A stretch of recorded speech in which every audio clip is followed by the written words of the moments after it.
Bom dia a todas e todos, buenos días. Eh, Estamos iniciando más un webinario de una serie que hemos empezado el año pasado en colaboración con el Centro Colaborador de OMS, OPS, la División de Vigilancia de Zoonosis del municipio de São Paulo. Es un gusto para nosotros acá de la Organización Panamericana de Salud eh, compartir con todos ustedes de la región los conocimientos y la expertise técnico de los colegas del municipio de São Paulo. Yo soy Renato Vieira Alves, soy asesor en salud pública veterinaria en la Organización Panamericana de Salud, en el Centro Panamericano de Fiebre Aftosa y Salud Pública Veterinaria Panaftosa. Con nosotros acá como anfitriones de este webinario están mis colegas Felipe Rocha, oficial técnico de zoonosis, y doctor Baldomero Molina Flores, acá de nuestro equipo.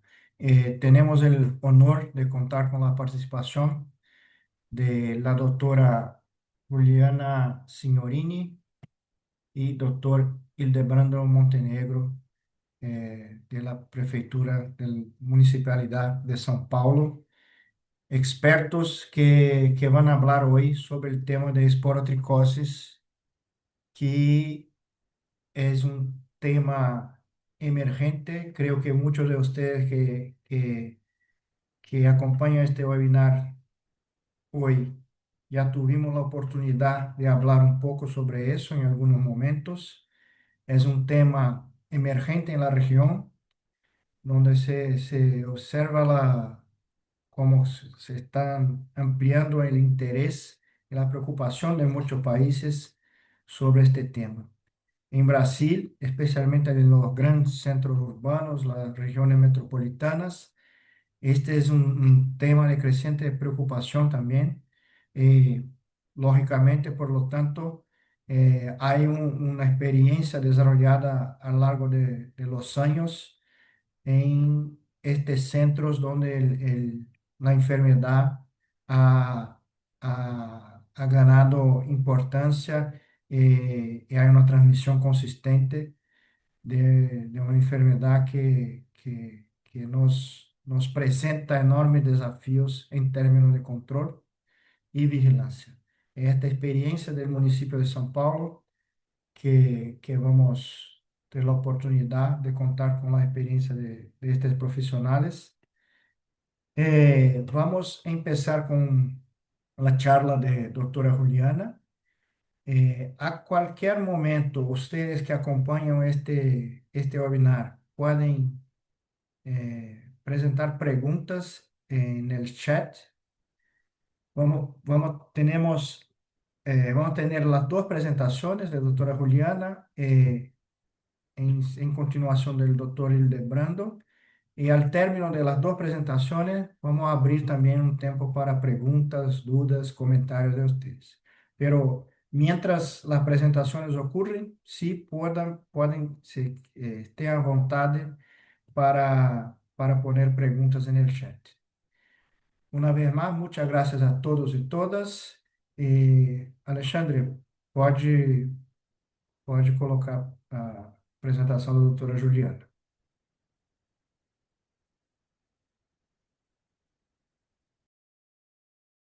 Hola, yo soy Juliana. Yo soy médica veterinaria y actualmente yo trabajo con vigilancia epidemiológica de la esporotricosis animal en la División de Vigilancia de Zoonosis, DVZ del municipio de São Paulo.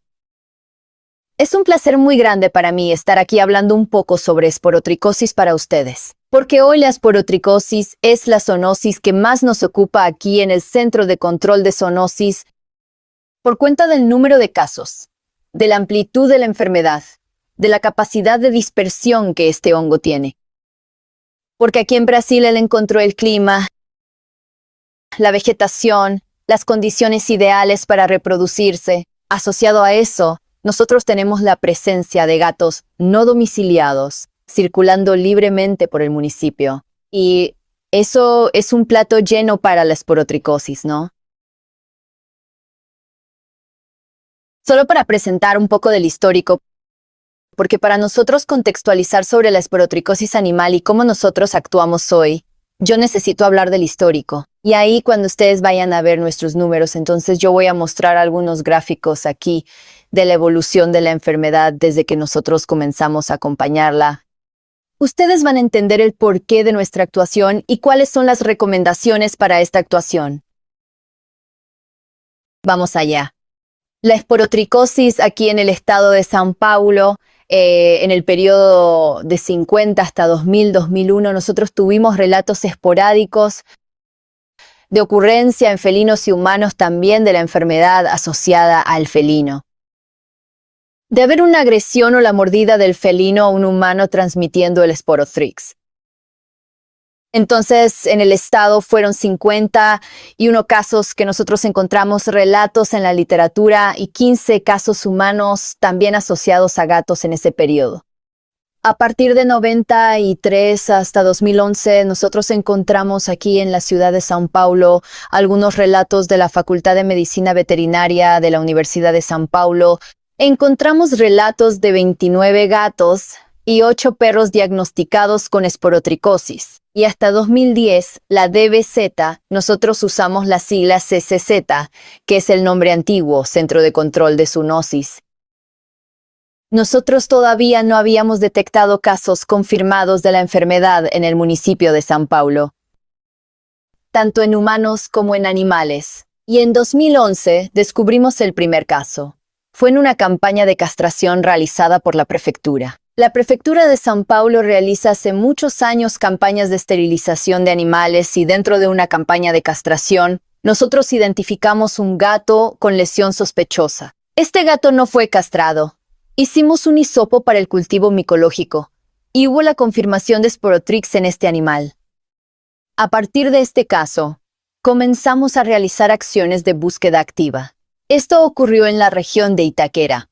Ahí ustedes pueden ver un mapa del municipio de São Paulo y en azul la región del distrito administrativo de Itaquera. São Paulo es dividido en distritos administrativos. Ustedes ya deben haber visto cómo es que nuestro municipio es dividido en otras presentaciones. Allí en el distrito de Itaquera había este animal, residente allí, con historial de haberse infectado allí. Y entonces, con las acciones y haciendo búsqueda activa en la región, encontramos 9 gatos y 6 personas ya infectadas, ya con lesiones en la región. Y entonces nosotros ampliamos esta área de investigación y terminamos encontrando en 2011 mismo 66 animales y 11 personas. Esto nos muestra cómo es importante hacer este trabajo de búsqueda activa mismo, de casa en casa. Es una enfermedad negligenciada. Y es una enfermedad que afecta sobre todo a personas más vulnerables, en regiones más periféricas. Entonces, es importante ir detrás de buscar estas personas y estos animales también. En la época, los casos humanos fueron encaminados.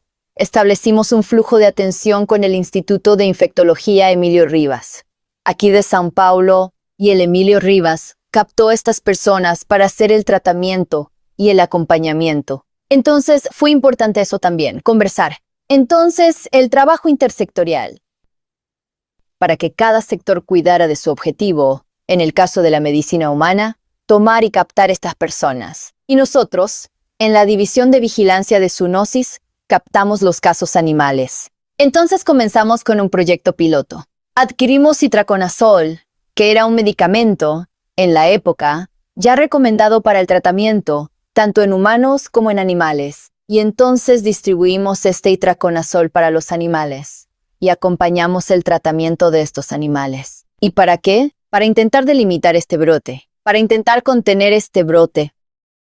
Importante también fue el trabajo de orientación que nosotros hicimos con estas personas, para la domiciliación de estos animales. Entonces, allá en 2011, nosotros tenemos una caída de esta enfermedad allá en el distrito administrativo de Itaquera. Solo que luego en la secuencia nosotros comenzamos a ver la enfermedad en otros puntos del municipio de São Paulo. Entonces hubo en los próximos 10 años, entonces de 2011 a 2021, nosotros observamos una expansión de la enfermedad. ¿Y qué hicimos? Nosotros expandimos la vigilancia de la enfermedad también. Entonces, nosotros sentimos la necesidad de trabajar de forma descentralizada. Ahí yo muestro el mapa de São Paulo nuevamente, pero todo colorido. Cada colorcito de este es una unidad de vigilancia en salud, UVIS, diferente. Y nosotros pasamos este control, este cuidado, acompañamiento y la búsqueda activa de casos.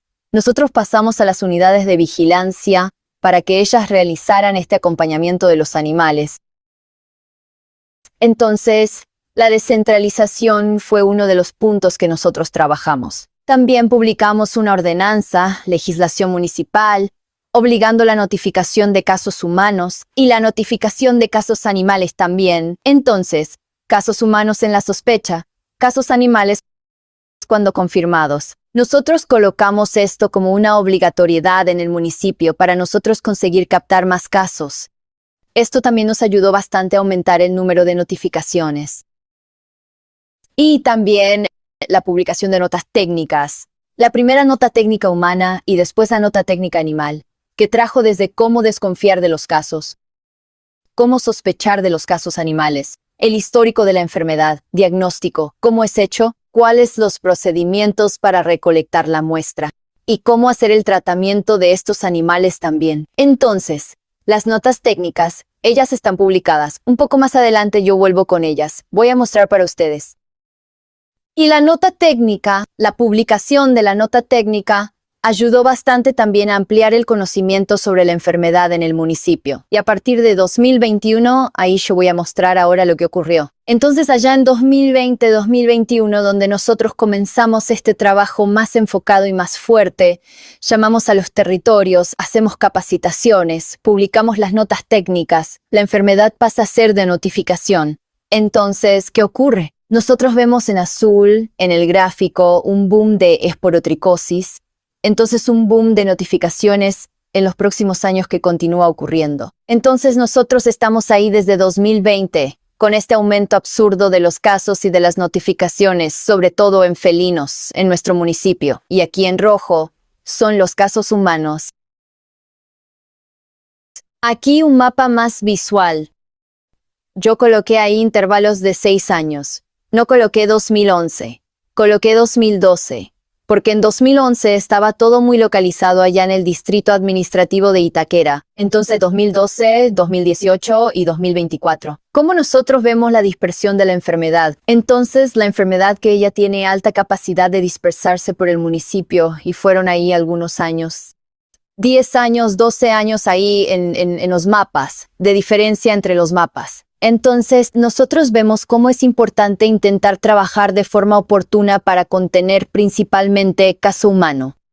Porque una vez que el hongo se establece en el ambiente, quien entiende de la biología de estos microorganismos sabe que es muy difícil eliminar el hongo del ambiente. Y si usted tiene el felino circulando, usted mantiene este hongo vivo y diseminándose en este ambiente. ¿Cuál es nuestro principal objetivo hoy? Evitar casos humanos. Entonces, nosotros trabajamos la investigación. Entonces, hay algunas fotos. Ahora voy a mostrar algunas fotos para ustedes rápidamente de cómo nosotros trabajamos. Entonces, ¿cómo es que son aquí? Aquí son las primeras calles en Itaquera, donde fue hecho casa a casa. Aquí, nuestros agentes trabajando casa a casa. Entonces, nosotros trazamos un radio. Todo este proceso de trabajo está definido, bien explicadito en las notas técnicas, que voy a disponibilizar para ustedes. Entonces, nosotros trazamos un radio de cobertura de 200 metros desde el primer caso notificado de animal positivo o sospechoso, y nosotros vamos haciendo la búsqueda, la orientación con esta población para observar, verificar algún animal con lesión sospechosa para que entre en contacto con nosotros. En aquella época, nosotros todavía hacíamos las atenciones en domicilio de las personas. Entonces, aquí, mira, es una campaña de castración. Un gatito recién castrado, que después de la castración, se percibió aquí la herida. Y aquí también era una campaña de castración. que nosotros percibimos ahí una herida. Esta herida no es típica de esporotricosis, pero es un caso sospechoso. Nosotros siempre tomamos las medidas cautelares. Aquí algunas fotos de nuestras capacitaciones. Entonces nosotros hacemos capacitación con nuestros funcionarios aquí de la prefectura. Nosotros hacemos capacitación con médicos veterinarios para sensibilizar sobre la enfermedad. Y aquí soy yo equipada haciendo la capacitación con un gatito positivo para la esporotricosis, donde nosotros hicimos la simulación de la recolección de material para diagnóstico. Entonces aquí, esto ya está todo en la nota técnica, ¿ok?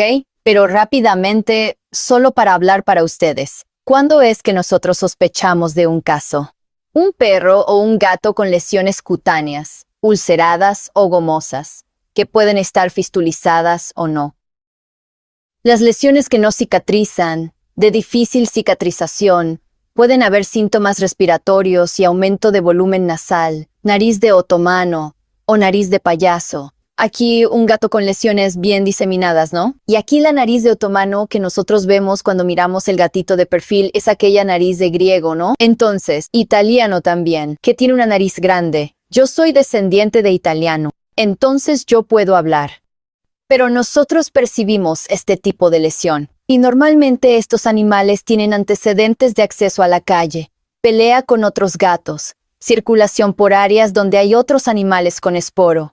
Entonces aquí pasando rápidamente, lesión en mucosa ocular. Aquí la nariz de payaso que yo comenté anteriormente. Ahí las lesiones más comunes son lesiones bien delimitadas, normalmente redondas, con bordes elevados. Son lesiones limpias, bastante granulomatosas, bien enrojecidas y bien bonitas. Lesiones exuberantes. Y normalmente no hay pus asociado en la lesión. Algunas bien pequeñitas, pero nosotros sospechamos de cualquier tipo de lesión. Y aquí, nuevamente, una nariz de otomano para ustedes ver. Aquí más algunas lesiones, aquí un poco más avanzadas, con pérdida de tejido. Entonces, nosotros necesitamos pensar hasta en bienestar animal y, infelizmente, en eutanasia, en algunas situaciones, principalmente cuando el tratamiento no es posible. Aquí también otras lesiones un poco más avanzadas, más exuberantes. Aquí las lesiones bien típicas, bien granulomatosas. Y aquí yo traje este gato que es un caso de carcinoma, ¿no? Carcinoma de células escamosas, que es bien común en gatos más ancianos, en gatos blancos. Entonces, para estar atento, que hay algunas lesiones que nosotros necesitamos diferenciar. Todo esto también está en la nota técnica, ¿ok? Pero entonces es importante el diagnóstico y principalmente cuando usted no tiene un área todavía donde la enfermedad ocurre de forma más conocida, hacer el diagnóstico laboratorial por cultivo micológico, que es el patrón oro para diagnóstico de la esporotricosis. Entonces aquí, lesiones en perros, que también pueden ocurrir, con pérdida de tejido inclusive. Y ahí las lesiones en humanos, que yo tampoco voy a hablar, yo traje esta porque este es mi caso, entonces yo muestro ahí la evolución de mi enfermedad. Fue una lesión que yo tuve linfocutánea, entonces yo tuve compromiso del sistema linfático también. Evolución bastante rápida. Aquí entonces es la nota técnica, abajo está ahí la dirección de donde la nota técnica puede ser encontrada. Yo coloco el índice para que ustedes vean que la nota técnica es bien amplia. El contenido de ella es bien rico. La nota técnica humana, que también trae desde el histórico de la enfermedad, diagnóstico, manejo clínico, tratamiento. Y ahí dentro de la nota técnica nuestro flujograma de actuación. Entonces aquí, de nuevo, es la ordenanza de notificación. Aquí es esporotricoseps@prefeitura.sp.gov.br. Es nuestro correo para recepción de notificación de casos de médicos veterinarios particulares, de personas. Entonces, nosotros trabajamos aquí en el Centro de Control de Zoonosis. Nosotros tenemos un laboratorio propio que hace diagnóstico, hace el cultivo micológico y nosotros tenemos estas unidades, las UBIs, que son las unidades descentralizadas de vigilancia, que trabajan junto con nosotros.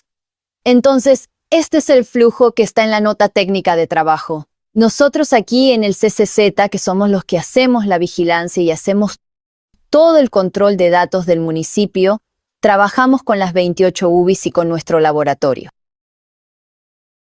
Y aún tenemos la vigilancia epidemiológica que trabaja paralelamente con nosotros, los casos humanos. Entonces, es ahí nuestra actuación, cuando los casos son confirmados en áreas conocidas, con transmisión conocida, y áreas cuando la transmisión no es conocida. ¿Cuál es la diferencia de actuación? Principalmente la búsqueda activa. Entonces, cuando la transmisión no es conocida, nosotros priorizamos la búsqueda activa para intentar contener estos casos en esta región. Pero ahí está bien explicadito para ustedes.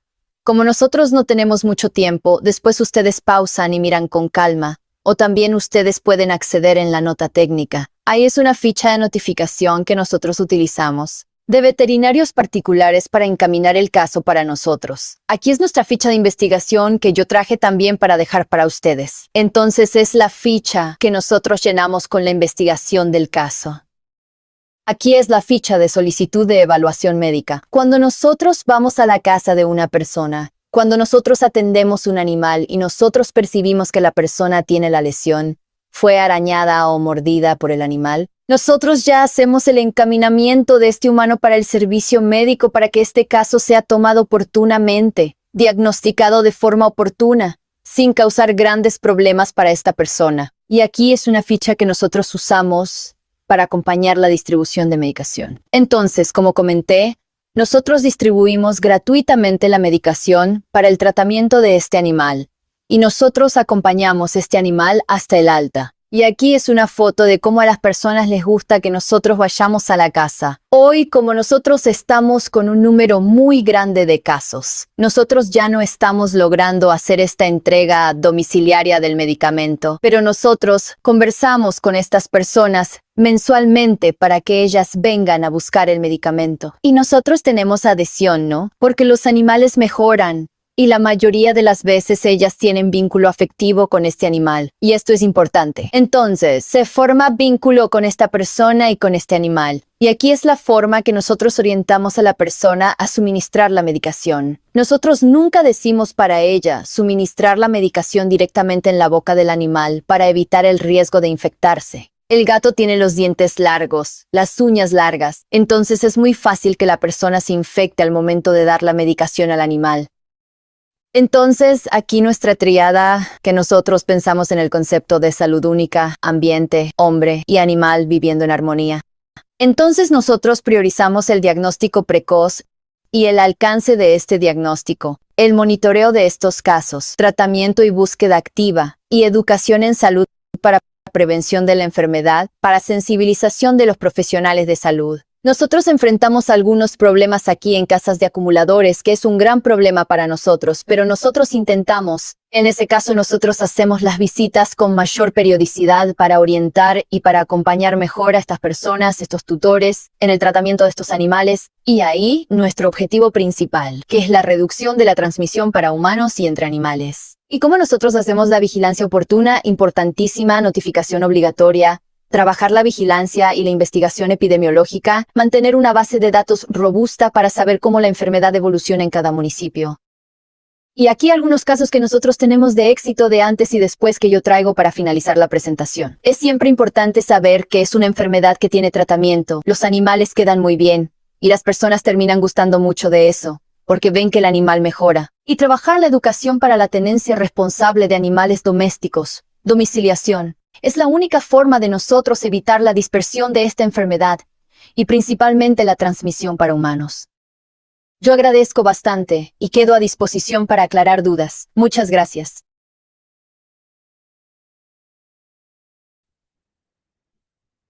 Excelente, muito obrigado, Juliana.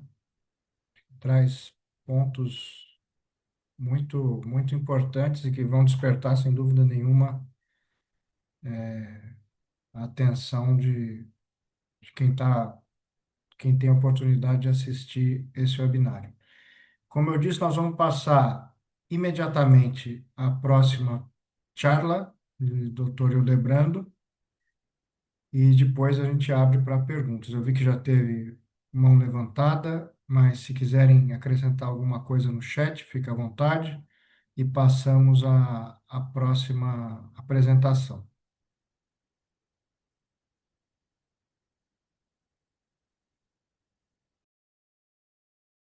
Hola a todas y todos, mi nombre es Hildebrando Montenegro, soy biólogo, trabajo en la vigilancia de la esporotricosis animal en el municipio de San Pablo y hoy vamos a hablar un poco sobre el diagnóstico laboratorial en nuestra vigilancia aquí de la ciudad.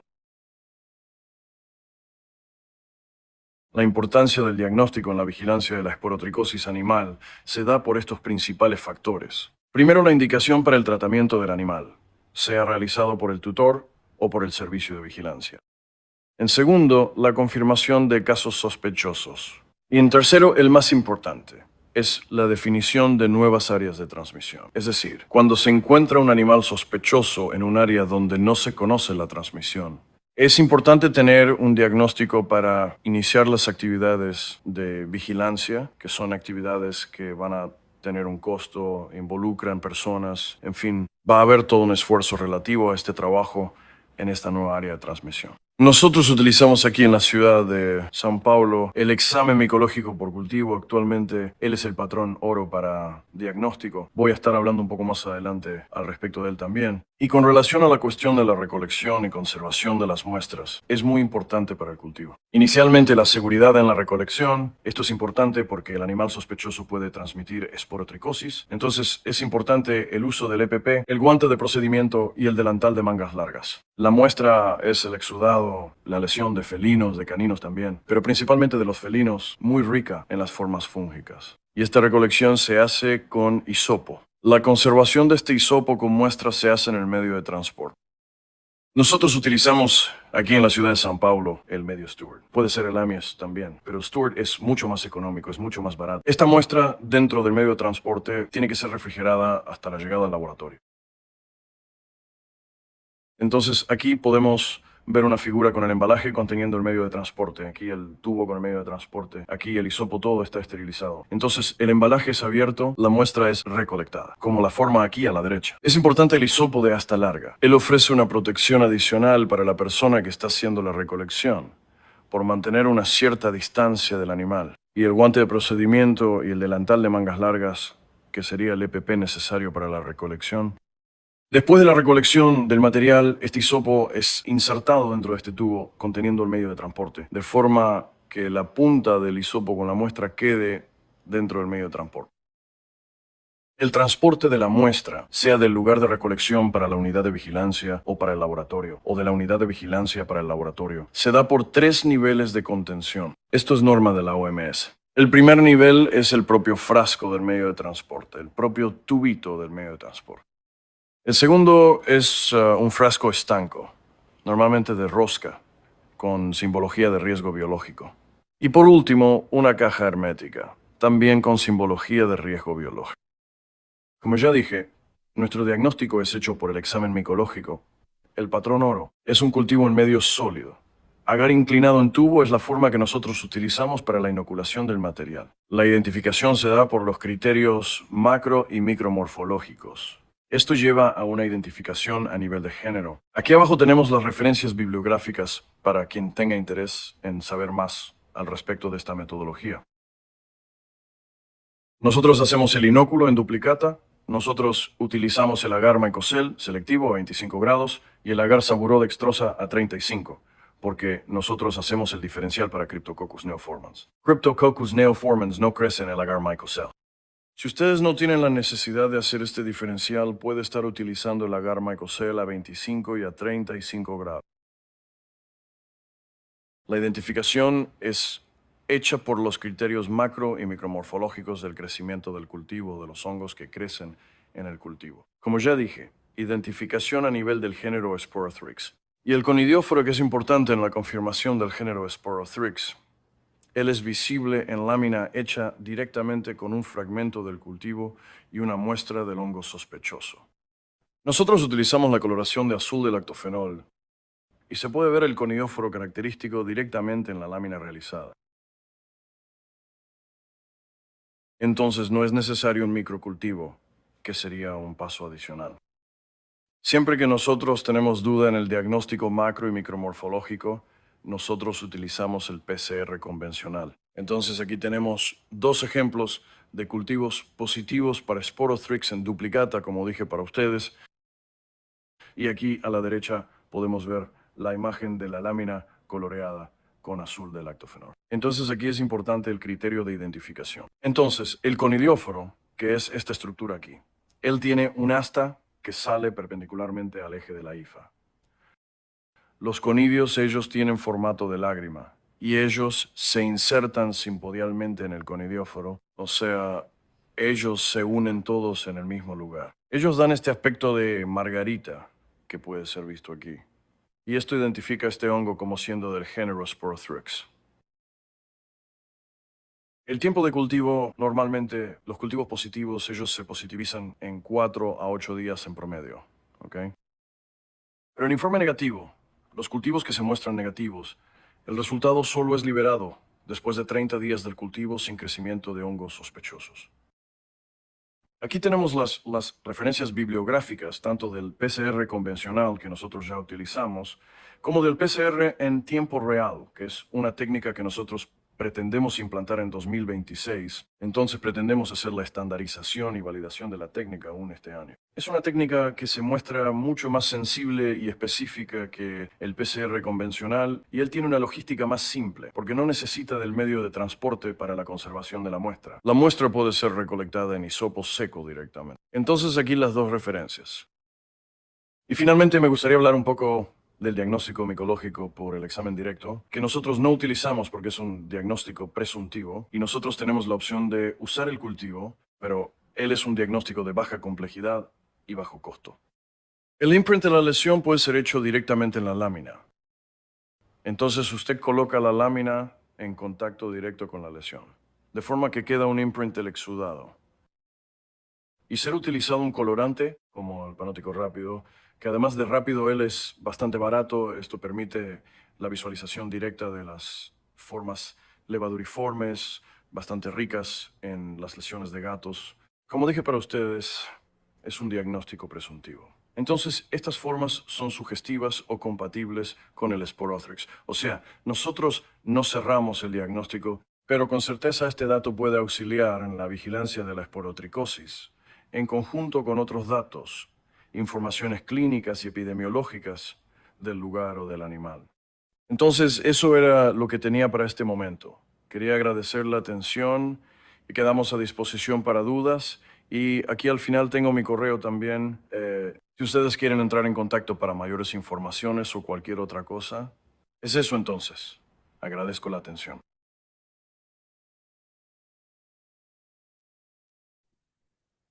Excelente. Obrigado. Gracias, doctor Hildebrando. Eh, Solo antes de abrir la discusión, recordar que estos webinarios todos son grabados, después se quedan disponibles en el canal de YouTube de Panaftosa. Entonces es accesible a todos si quieren consultar, rever estos webinarios, ¿sí? Vamos a ahora abrir para discusión, preguntas. No sé si los colegas, o doctor Hildebrando, Juliana, Felipe, Baldomero, acho que Tamara também tá aqui, doutora Tamara. Se querem fazer algum comentário antes de abrir. Então, seguimos. No início, eu vi que tinha uma mão levantada, vi que Beatriz ha levantado la mano, no sé si quiere hablar. Ahí sí. Doctor Javier, yo voy a abrir su micrófono, ¿sí?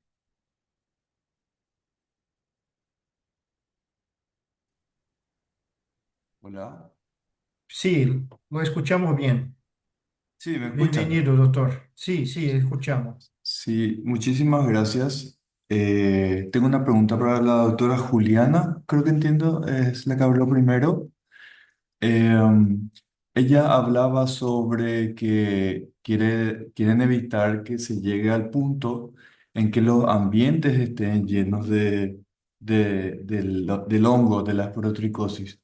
Entonces, en ese caso, no, ¿ustedes tienen algún protocolo estandarizado para, por ejemplo, en el caso de las gateras o de los lugares donde se rescatan gatos, hacer una especie de limpieza del área o eso está todavía en los primeros pasos? O sea, quería saber si existe un protocolo de limpieza o aún no tienen nada al respecto. Gracias. Gracias, doutor Javier. Juliana, não sei se ficou claro Sí, qual é a pergunta. está claro. Gracias por la pregunta. Todavía no tenemos un protocolo para limpieza de ambiente, porque los hongos se quedan no se quedan en la superficie, y sí en sitios más abajo. Entonces es muy difícil. Tal vez Hildebrando pueda hablar mejor do que yo sobre esto. E eu te joguei a bola para você. Olá a todos e todos. Na verdade, assim, a gente trabalha bastante com limpeza de superfície no laboratório, né? E a recomendação sempre é, em caso de residências, né? Principalmente amônio quaternário, desinfetantes à base de amônio quaternário, que é uma coisa relativamente fácil de se encontrar, né? Em supermercados. O álcool, né? 70 seria o ideal. Aqui no Brasil, o álcool 70 está proibido à venda. A gente tem o álcool 46, mas ele também pode ser utilizado. Agora, com certeza, o melhor desinfetante para a superfície seria o hipoclorito, né? Infelizmente, ele é bastante corrosivo, enfim, tem esse problema. Então, normalmente o que a gente recomenda é o amônio quaternário e o álcool para limpeza de superfícies. Agora, se possível, utilizar o hipoclorito, geralmente no piso, né? Que é o principal, né? Para recomendação hipoclorito, que em outras superfícies pode causar algum tipo de problema, liberação de odor, tá? Mas normalmente a recomendação que nós fazemos é o amônio quaternário e o álcool 46 ou 70. Sim, Juliana, está, o Ah, microfone então, a está Juliana está cerrado. falando também a questão do solo, né? De fato, o Sporotrix é um fungo de solo. Agora, descontaminação de solo é uma coisa extremamente complicada por conta da questão da matéria orgânica, né, que tem no solo. Ele normalmente, os desinfetantes interagem com a matéria orgânica, eles têm muito pouca efetividade, né? A gente tem uma experiência de trabalho aqui no Brasil de tanques de areia por conta de parasitas, né? E realmente, assim, isso são áreas bem restritas e é bem complicado. Então, na verdade, esse é um problema de fato. A gente suspeita, a gente não tem nenhuma evidência científica ainda, né, da contaminação do solo em áreas de transmissão antiga da esporotricose, mas a gente suspeita que isso de fato seja um problema. E como os felinos têm o hábito, né, de escavar o solo para enterrar suas fezes, enfim, seria uma maneira de manutenção, né, da transmissão nas populações de felinos, mas infelizmente nós não temos nenhum tipo de atuação com relação ao solo, tá? Na verdade, a gente tentou inicialmente nas transmissões, quando a gente começou a estudar os primeiros casos de transmissão, fazer o isolamento do fungo do solo, mas também é extremamente complicado porque tem uma microbiota muito grande, né, no solo. Nós realmente não conseguimos, nós conseguimos de fato isolar de restos vegetais.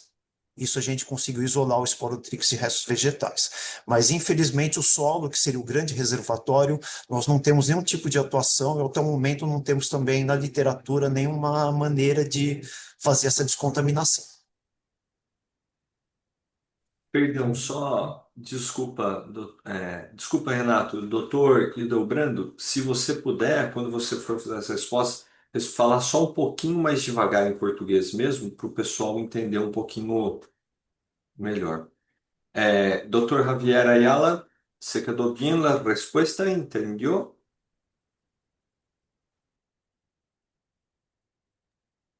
Doctor Javier, ¿quedó clara la respuesta? Sí, sí, sí, se entendió perfectamente. Agradezco mucho la respuesta.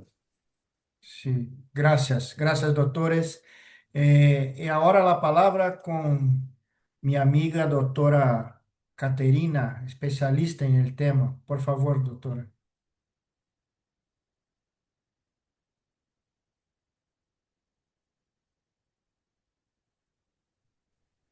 Hola, buenas tardes. Hola, ¿qué tal? Hola, Bueno, hola, hola Renato, felicitaciones, un gusto verles a todos un gusto. y felicitaciones a Juliana y a Rey Brando. Espectacular la presentación. Mi consulta es hacia ello, con respecto a si tienen protocolos o cómo están manejando, más allá si no los tienen, los protocolos de descarte final del material de las clínicas veterinarias y cómo están manejando el tema de los cadáveres, porque muchas veces pasa que los abandonan a los gatos o lo tiran en sitios baldíos y eso vuelve a producir mayor contaminación ambiental. Gracias. Gracias. Por favor, Sí, Juliana. nosotros aquí en São Paulo tenemos un servicio de recorrida de los animales para incineración. Tenemos dos grandes, llamamos transbordos, que incineran, que queimam los animales muertos, incluso con esporotricose. Y siempre orientamos las personas con animales positivos que están sospechosos para que si el animal venga a morir, que nos llame y nosotros vamos a casa de la persona, recorrer el animal para traer para nosotros, para llevar al servicio de incineración. Entonces, es una importante pregunta y es un importante... como é que eu falo? Me olvidé, no sé hablar en español, pero Habla en eso es un portugués. importante procedimiento que tomamos acá, orientamos las personas, pero sabemos que estamos en un municipio grande y rico y no es la situación de la mayoría de los sitios que no tienen todas estas posibilidades. Entonces, siempre orientamos a las personas a no enterrar los animales para evitar la contaminación de solo. Hilde? Esse é um ponto importante que eu gostaria de ressaltar. O Sporotrix, até onde a gente sabe, é um fungo que o habitat natural é o solo. E é uma prática muito comum em comunidades, locais com baixo nível socioeconômico, que as pessoas enterrem os animais nos seus quintais ou em algum local. Então, essa é uma prática, infelizmente, comum e que a gente tenta, na verdade, dar esse encaminhamento. Então, a gente disponibiliza, né, os animais que a gente conhece, que a gente está acompanhando, fazendo o tratamento, caso o animal vá a óbito, né? Existe a possibilidade tanto da pessoa ir levar esse animal, como eventualmente nós irmos buscar esse animal e fazer um encaminhamento adequado para incineração. No caso de resíduos infectantes, né, seja de laboratório, seja de clínicas, eles têm que ter um encaminhamento adequado, né, pelo serviço, né, de coleta, no caso das clínicas veterinárias, né, da coleta de lixo de resíduo infectante, tá? Isso está normatizado aqui no município de São Paulo, acredito que na maior parte dos municípios do Brasil também, tá? Então, esse material tem que ser desativado, não só pelo risco de contaminação de outras pessoas, como o risco de contaminação ambiental, tá? No laboratório, nós temos todo o encaminhamento adequado, mas um laboratório é um local bastante controlado. Realmente, as clínicas veterinárias necessitam ter esse cuidado, é sempre importante salientar esse ponto, tá? A possibilidade de contaminação das pessoas envolvidas, não só na coleta, como no transporte e destinação final desse tipo de resíduo. Excelente. Gracias, Hildebrando, doctora Juliana. Hay dos preguntas acá. Una son sobre si los casos de esporotricosis en Brasil están cerca de la frontera con Bolivia.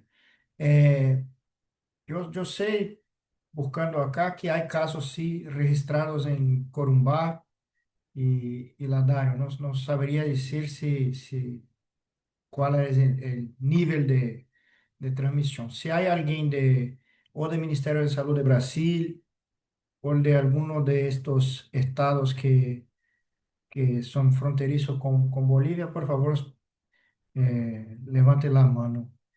Y, y la otra pregunta es bastante específica de laboratorio, doctor Hildebrando. Mirta, la primera fue de Patricia Miranda y esta otra es de doctora Mirta Noguera, que pregunta que se mostró en la presentación, una diferencia de temperatura en la incubación a depender del medio utilizado. En Micocel, 25 grados, en medio Saborat a 35 grados. Y la pregunta es por qué esta distinção, esta diferença de temperatura. Ok. Na verdade, assim, uma coisa importante quando você faz um exame, você tem que ver, né, as estruturas, sejam macro ou micromorfológicas, que você faça isso em duplicata. Normalmente a gente utiliza duas temperaturas porque há fungos, principalmente os fungos ambientais, que eles não crescem a 37 graus. Então isso já nos dá uma seletividade de crescimento por conta da possibilidade, por conta da capacidade do Sporotrix de crescer nessa temperatura.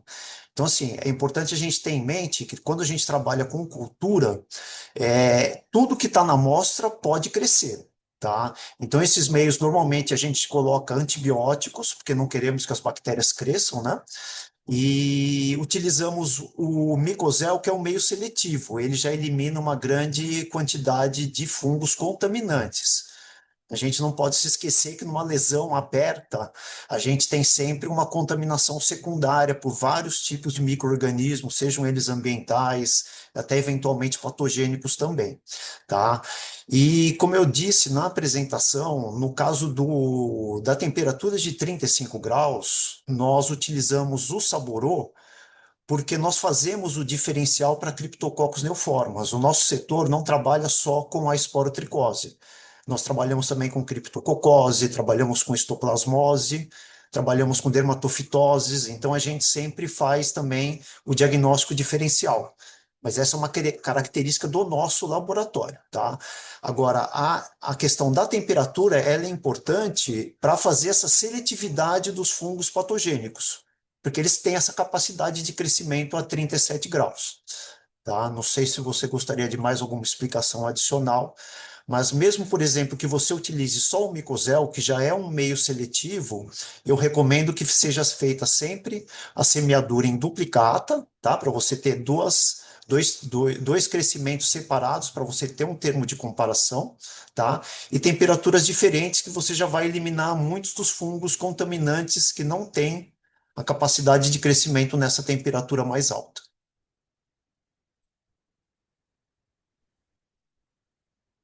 Muy bien. ¿Alguna pregunta más? No sé, Baldo, Felipe, ¿tiene alguna pregunta, comentario?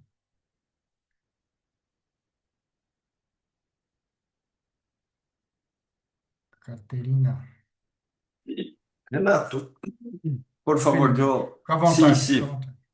me gustaría hacer una pregunta en un comentario, ¿no?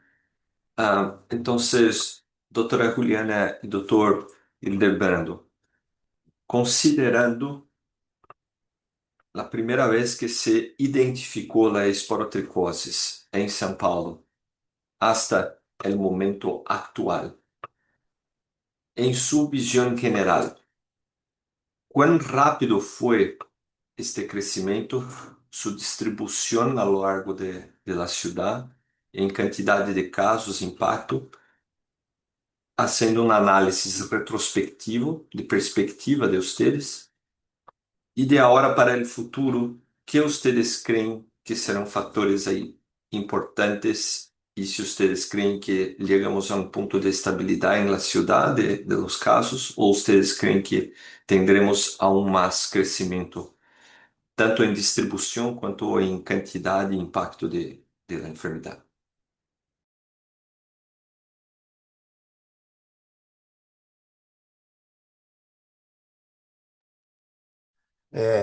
Com relação a isso, muito importante essa pergunta, né?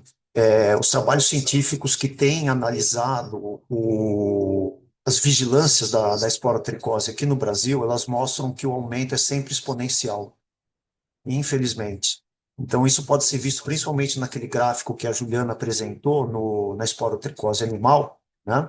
Mas, de fato, assim, para a gente ter dados confiáveis, a gente precisa da notificação. Então, atualmente, nós temos, né, a notificação compulsória aqui na cidade de São Paulo, a gente tem acompanhado ano a ano isso, e, de fato, tem nos mostrado que o aumento é exponencial, infelizmente. Então, assim, a gente chama muito a atenção para essa questão, e principalmente o fato de que nas nossas atividades de vigilância a gente consegue muita efetividade na redução dos casos, tanto animais quanto humanos, mas a gente nunca elimina a transmissão dos locais que a gente trabalha. Então essa transmissão ela continua, infelizmente, apesar dos esforços da vigilância. Então isso é muito importante a gente frisar, a vigilância controla. Ela não elimina a esporotricose. E provavelmente por várias razões. A gente suspeita principalmente da questão do reservatório, né, do solo, que é, teoricamente, o reservatório do Sporotrix brasiliensis, porque isso é importante a gente dizer. A gente tem muitos dados a respeito do Sporotrix Schenck. Tá? A gente tem já isolamentos do solo, Sporotrix Schenck. Até o momento não temos trabalhos nesse sentido do brasiliensis, mas tudo indica que o reservatório seja assim, desculpa, o solo seja assim, um reservatório, tá? Tem a questão também da dinâmica da transmissão. Quem já trabalhou com a esporotricose nas comunidades, nos locais onde está ocorrendo a transmissão, a gente percebe que essa transmissão é muito rápida entre os gatos, entre os felinos. A transmissão intraespecífica, principalmente por conta de disputas. Os gatos disputam, né? Muitas vezes fêmeas no cio, territórios, muitas vezes na cópula eles se arranham, se mordem. Então essa transmissão também se mostra muito dinâmica e os locais que a gente começou a trabalhar, que a gente pegou o início da transmissão, é muito visível essa rapidez na disseminação da doença. Tá? Se a gente pensar que um gato pode se deslocar uma distância relativamente grande por conta de fêmeas no cio e vai entrar em disputa por essa fêmea, quando ele volta ao seu local de origem, ele começa um novo ciclo de transmissão. Infelizmente. Então, o que a gente tem observado, a gente não tem dados publicados científicos, mas é que essa transmissão ela é muito dinâmica e rápida. Tá? E tem um terceiro fator que está envolvido, a gente também não consegue dimensionar, que são os ratos. Tá? Principalmente ratos norvégicos, existem relatos de contaminação por Sporotrix Schenck de ratos norvégicos. Esse seria uma outra possibilidade de manutenção e disseminação da doença, tá? Mas, assim, só fazendo o fechamento, é importante frisar a questão do aumento exponencial, por isso a detecção precoce é muito importante. Começar as atividades de vigilância o mais rapidamente possível nesses locais onde você identifica os primeiros casos, porque o aumento, infelizmente, ele é exponencial e, aparentemente, a partir de um determinado momento, a gente tem uma contaminação ambiental e, infelizmente, a gente não consegue mais eliminar essa doença. A gente vai ter que ficar trabalhando esse local, fazendo as atividades de vigilância, pelo menos em princípio, de uma maneira permanente. Porque é aquela questão que eu já comentei na outra pergunta. A gente não tem, por exemplo, como fazer uma descontaminação de solo. São áreas muito extensas, são residências. Muitas vezes você tem jardins dentro das residências. Enfim, a gente tinha um relato de uma praça onde os gatos se encontravam. A gente fez várias coletas nesse local de solo, tá? Mas infelizmente não conseguimos fazer o isolamento do fungo. Então, tudo isso são possibilidades. A gente ainda conhece pouco do Sporotrix brasiliensis, que é essa espécie envolvida nessa transmissão intraespecífica de gatos, né, e zoonótica, mas acredito que com o acúmulo de conhecimentos com o tempo a gente possa ter alguma alternativa. De fato, assim, o que a gente espera e gostaria muito é que existisse uma vacina, que esse seria realmente o melhor dos cenários para você fazer uma prevenção mesmo da transmissão da esporotricose. Mas no momento que a gente tem, são as nossas atividades de vigilância, tá? E elas de fato demonstram uma capacidade muito grande de derrubar o número de casos, tanto humanos quanto animais, tá? Mas torna a frisar, a gente continua ainda tendo transmissão felina, principalmente, que é a mais visível, né? Geralmente, principalmente pelo fato do gato ser um animal de estimação, as pessoas se preocupam, vão atrás do tratamento, enfim, né? A gente consegue normalmente identificar a transmissão, principalmente, né? Essa dinâmica nas populações felinas, tá? Então, essas seriam basicamente as observações que a gente tem a partir do nosso trabalho.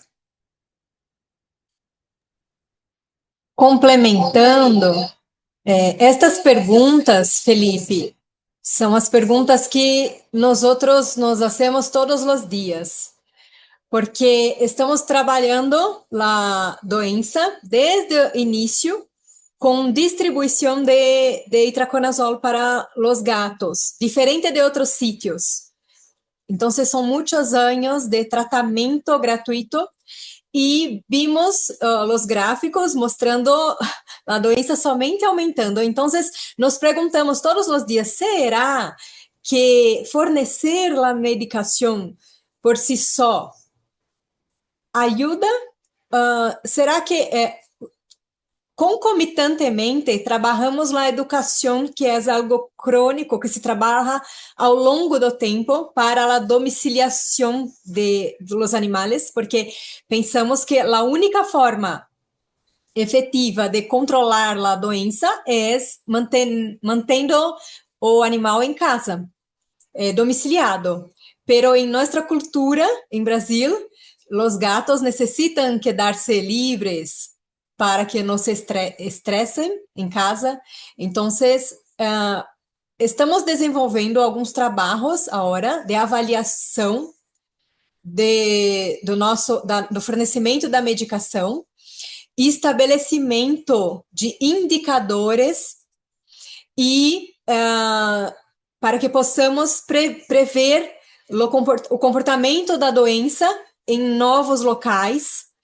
E como o Hildebrando comentou, está sendo feito agora um trabalho que tenta correlacionar a presença dos ratos com as áreas onde a doença ocorre mais. Então, tem uma aluna fazendo esse trabalho, um trabalho de doutorado com esse objetivo. Então, eu acho que é isso, os dados epidemiológicos, a gente tem muitos dados e a gente precisa trabalhar esses dados para tentar definir as respostas para esses questionamentos.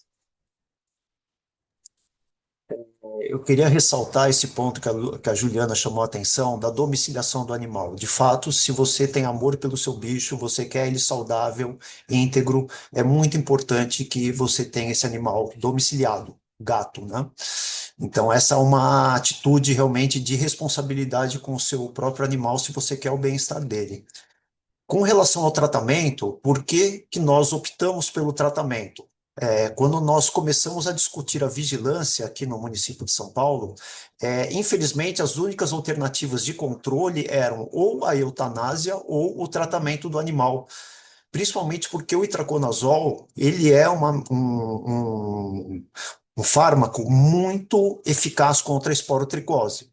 Eu, particularmente, eu sou microbiologista, eu tinha várias restrições com relação ao tratamento, porque é um tratamento prolongado de um animal que vai para a rua, então a possibilidade da descontinuidade do tratamento era muito grande, e isso é um fator muito importante para você criar resistência ao medicamento. Então, a gente criou, quando a gente optou pelo tratamento dos animais, a gente criou toda uma série de protocolos, tá? Para que esse tratamento seja feito da maneira mais eficaz possível. Isso demanda, de fato, muito trabalho da nossa parte. Por quê? Porque a gente tem que distribuir o medicamento, a gente tem que ver se esse medicamento está sendo ministrado de uma maneira eficaz, porque existe a possibilidade da pessoa se contaminar, a Juliana falou disso, né? ao ministrar o medicamento. Quem já deu medicamento para gato sabe que é difícil, ainda mais um tratamento a longo prazo, são vários meses, né? Ele até pode tomar durante um certo tempo, mas depois ele começa a recusar. E daí a chance dele arranhar, morder o tutor é muito grande, tá? Então, o uso da ração úmida, então a não descontinuidade do tratamento, o ideal é que o animal fique domiciliado durante o tratamento, não saia, tá? E a gente acompanha esse animal, inclusive até o termo de alta. Então, é um trabalho que demanda muito, muito esforço, mas era a única alternativa que a gente teve, né, no caso, para estar trabalhando a vigilância inicialmente. Então, chama atenção, é uma experiência de sucesso, a gente tem tido redução dos casos nos locais que a gente tem trabalhado, tá? Mas esse cuidado é necessário e é importante a gente ter em mente que nós temos uma droga boa, que é o itraconazol, e esperamos que ela não perca sua eficácia ao longo do tempo, tá? Porque tem sido uma ferramenta bem importante, não só de tratamento dos animais, mas de diminuição da transmissão entre os animais e para humanos. Excelente. É, antes de passar a palavra à doutora Caterina, há uma pergunta em el box de QR de doutora Natália Casas, de Argentina, sobre a notificação obrigatória. Juliana, se você puder comentar muito rapidamente sobre a notificação, eu sei que São Paulo tem e qual instrumento, eu acho que ainda não é nacional no Brasil, né? Acho que ainda não foi incorporada, mas se puder falar um pouco da notificação de casos animais e, e tem outras perguntas também que são daí bastante específicas sobre tratamento. E se a gente não conseguir abordar todas, a gente vai compartilhar essas perguntas com vocês para uma resposta mais detalhada posteriormente, tá? E daí, se você puder fazer um comentário, Juliana, sobre isso, e daí a gente passa para Caterina. Graças. Sim, a gente aqui no município de São Paulo publicou uma portaria obrigando a notificação de casos humanos na suspeita, casos sospechosos em humanos y casos confirmados en animales, pero recibimos desde casos sospechosos en animales porque podemos empezar el tratamiento oportunamente. Antes de la confirmación de caso por laboratorio, ya empezamos el tratamiento cuando trata-se de un sitio onde há casos ou quando os sintomas são muito típicos. Então, foi importante esta publicação de portaria. Hicimos uma força política interna em o município para que poderemos ter esta portaria publicada. Em Brasil, desde ano passado, a notificação de casos humanos é obrigatória, animais ainda não, todavia não. Mas a gente acha que é importante trabalhar os casos animais, porque percebemos que antes do caso humano vem o caso animal. Então, é importantíssimo para a gente, como vigilância em saúde, ter a notificação dos casos animais, antes até dos casos humanos. Sí, y en Brasil hay otro municipio de estado que tiene también su rutina de notificación de casos animales, pero como Juliana ha mencionado, todavía no es una norma nacional. Caterina, por favor. Gracias, Renato. Sí, es en parte lo que ya respondieron, pero bueno, sobre todo lo que dijo Felipe también del crecimiento exponencial que respondieron. También acá en Misiones se observa igual situación que en Brasil, con un crecimiento exponencial felinos humanos. Y más allá de lo que es la tenencia responsable, la castración, que bueno, es maravilloso todo lo que hace San Pablo, deben tener un alto fondo económico porque es altísima costo la capacidad operativa que se debe tener para eso y un gran, gran equipo, así que felicitaciones. Em, pero también vuelvo al tema de que más allá del tratamiento gratuito, la tenencia responsable, la educación cotidiana, acá está, hay otras vías de transmisión, que son es el tema de FOMITE, porque uno, lo mismo pasa acá que Brasil, tenés gatos domiciliarios, pero que a la vez salen a recorrer a los vecinos, a hacer sus visitas y muchas veces están llevando y desparramando, propagando sus secreciones con alta cantidad de propágulos infecciosos.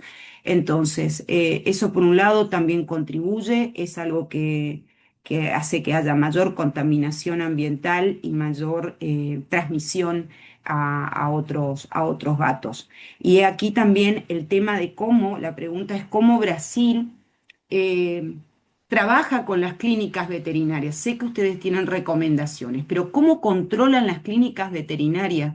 Porque en las castraciones masivas también, ahí es un punto en el cual debemos y se debe trabajar en la concientización de las buenas prácticas en el área quirúrgica. Ya está demostrado por el grupo de ustedes, acá también hemos visto de que animales que han sido castrados entran sanos, sin lesiones, ya previamente, inclusive hisopados, así porque estaban asintomáticos y son negativos, y luego de intervenciones quirúrgicas terminan en áreas de la cirugía manifestando lesiones por esporotricosis. Entonces, no es un tema menor que de ahí salte también los focos de expansión. ¿Cómo abordan ustedes el control con las clínicas veterinarias? Que sabemos que son muchísimas. ¿Cómo abordan ustedes el control del descarte de las clínicas veterinarias? Porque no, y cómo es las distancias, porque la distancia de una clínica a otra puede ser más de 100 kilómetros, pueden ser 200 kilómetros, por decir. El traslado es sumamente costoso. Una persona, ustedes le llaman a ustedes, ustedes van a buscarlo. ¿Cuál es el tiempo? Digamos, es un tema no menor que, por lo que estoy viendo, que hay que abordar más allá de todo lo que es la educación, que es fundamental, la sensibilización tanto a la comunidad como a la parte veterinaria en las buenas prácticas. Son los puntos que hay que reforzar tal vez ahí en las clínicas, en los centros, en los rescatadores de animales. No sé si se comprendió en parte de la pregunta y también, digamos, mi preocupación personal. Aquí tenemos mucha preocupación porque somos muchos veterinarios. Brasil es el campeón de universidades de medicina veterinaria en el mundo.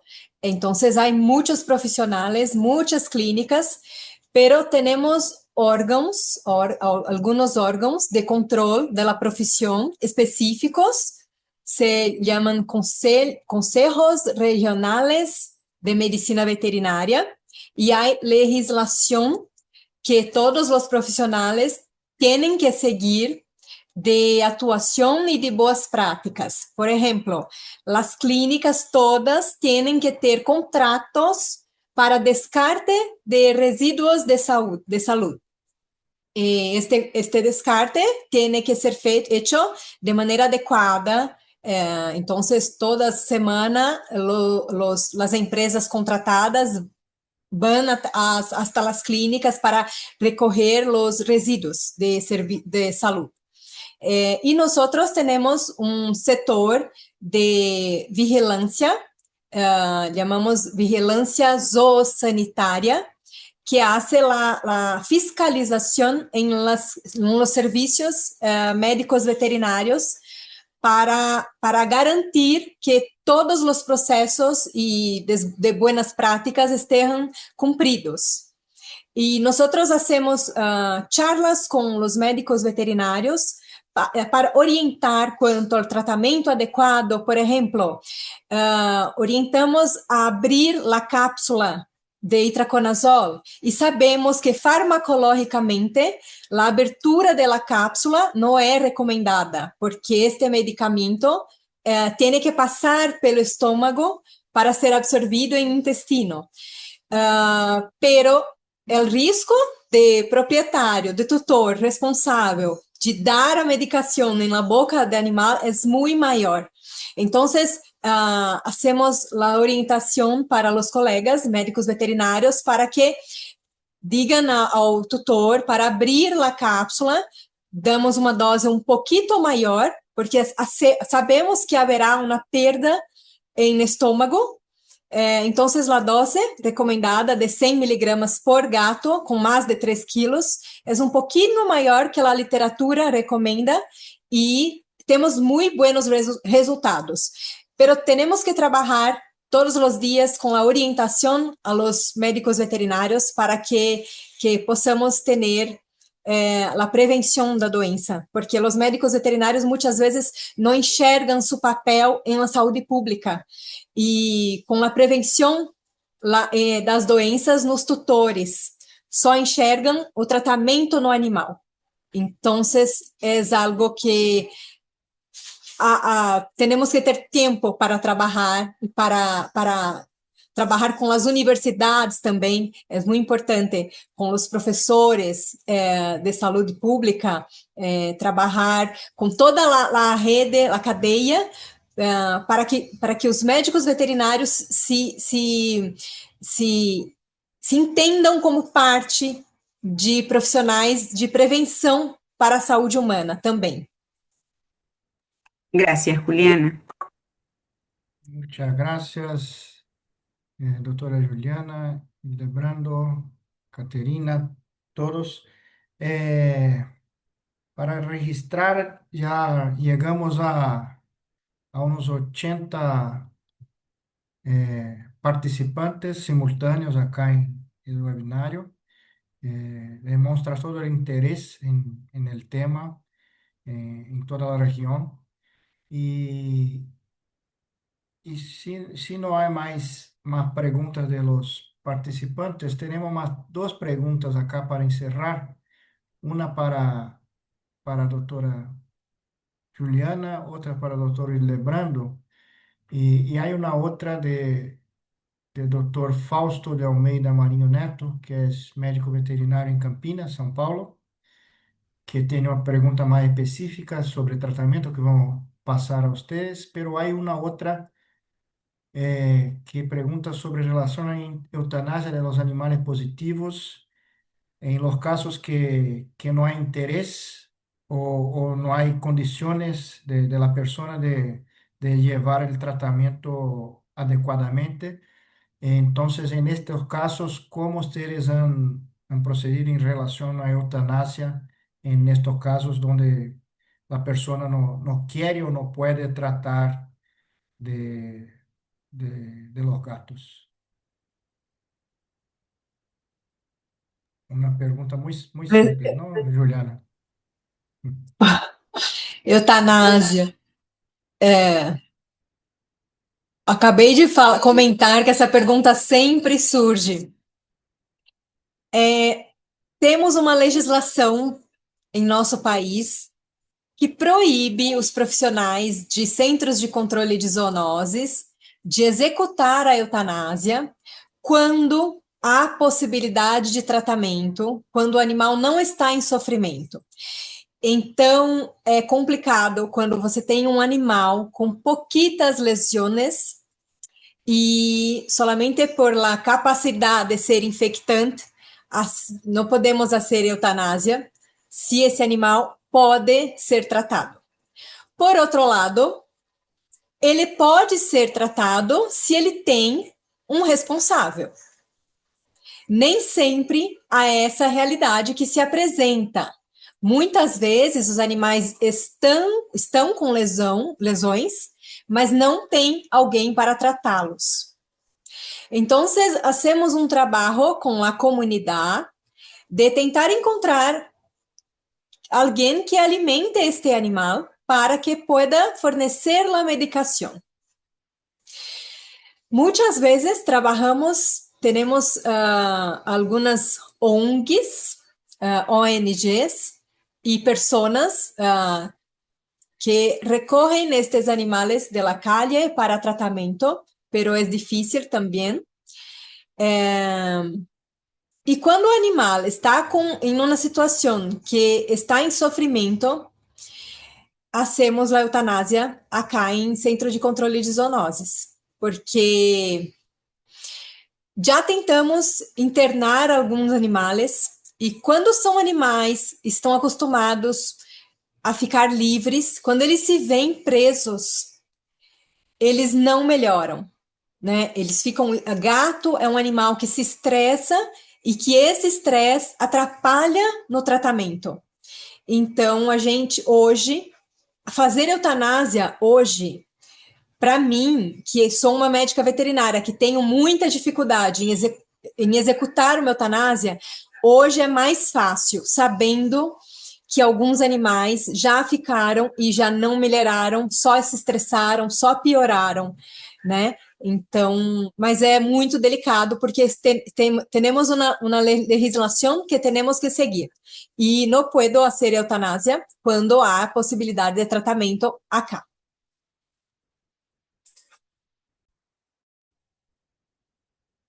Y pienso también que es importante mencionar que esto que doctora Juliana habla es muy relevante y estrictamente desde el punto de vista médico, veterinario, clínico y de bienestar del animal, garantizar que el animal no está en sufrimiento y todo, ¿no?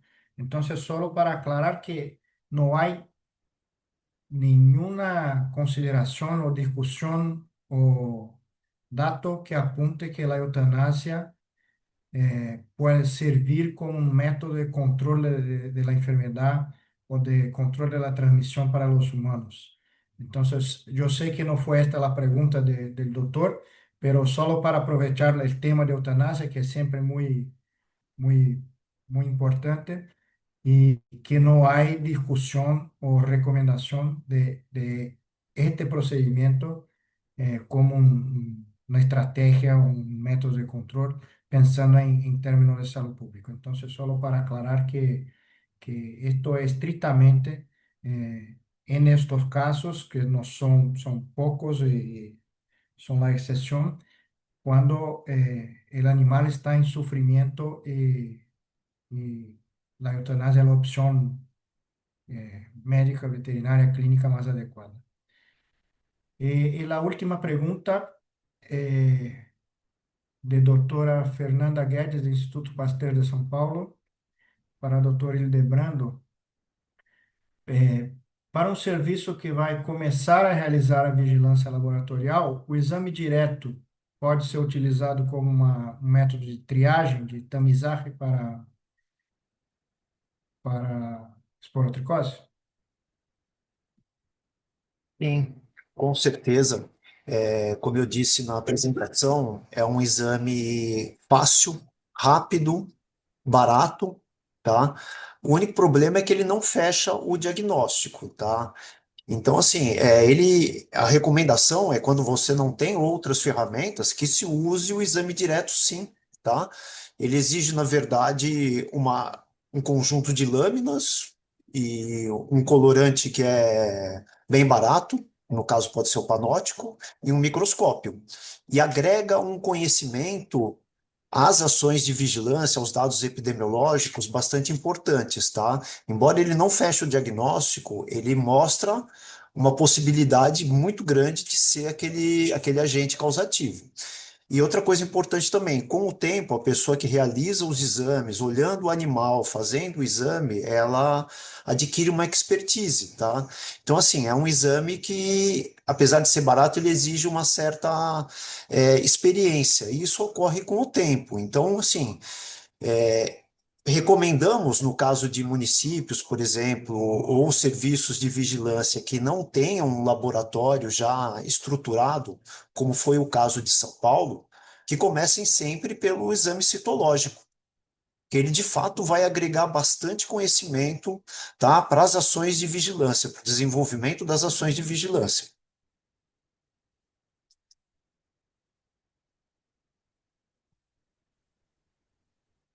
Excelente. Bien, ya estamos con 1 hora y 20 de webinario. Eh, si alguien tiene alguna pregunta, comentario adicional, si no, bien, les agradezco muchísimo la participación, doctora Juliana, doctor Hildebrando. Gracias una vez más a la División de Vigilancia de Zonas de la Prefeitura de São Paulo, un centro colaborador importante para la Organización Panamericana de Salud y Organización Mundial de la Salud. Gracias especialmente a todos que participaron, una presencia muy importante de participantes en todo el webinario. Eh, Como yo mencioné, hay una pregunta más eh, sobre tratamiento que vamos a encaminhar a, a doctora Juliana para contestar después directamente al interesado. Y el webinario va a estar disponible en el canal de Panaftosa en YouTube. Por lo tanto, todos los interesados pueden acceder para rever el webinario o indicar para colegas interesados que acesen. Y muchísimas gracias. Nos vemos, no sé ahora cuándo está el próximo, cuál es la fecha, pero mantenemos la misma comunicación y seguimos con este trabajo que es tan importante para la salud pública de la región. Muchas gracias a todos, gracias a los colegas. Obrigado, Alexandre, mais uma vez. Un abrazo. Chao, chao. Tchau, tchau, abraço.